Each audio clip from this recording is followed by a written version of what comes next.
रमजान म्हळ्यार एकामेकांमदले मतभेद पयस करून मोग वाडोवपी परब, तशेंच मुस्लिम भावांचो उपासाचो म्हयनो।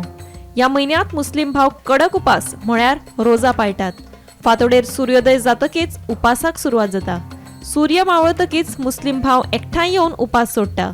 रमजान म्हयन्या निमतान सध्या दिवचले मुस्लिम भाव परंपरे प्रमाण रोजा पाळटात। सबसे पहले मैं आजाद जमा मस्जिद मुस्लिम औरत सलीम गवाह की तरफ से आप तमाम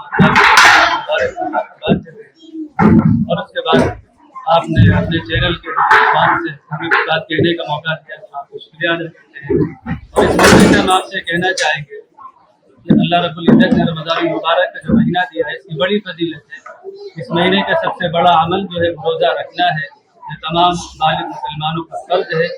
इसी के साथ साथ में ये महीना सिर्फ रोज़ा रखने का नहीं बल्कि एक दूसरे के साथ नरमी करने, शफ़क़त करने का है। अगर हम कहना चाहें तो that is not just a month of fasting, but it is a month of mercy, it is a month of purity, it is a month of tranquility, it is a month of peace। तो ये तमाम qualities हमें अपने अंदर पैदा करनी चाहिए। इस तरह से हम इस महीने को गुजारेंगे, ये मकासद हासिल करेंगे, इंशाअल्लाह दुनिया भी बनेगी और आखिरत में भी अल्लाह में इसका देंगे। गोमंतक टीव्ही खातीर दिवचलच्यान रिपोर्टर तुकाराम सावंत।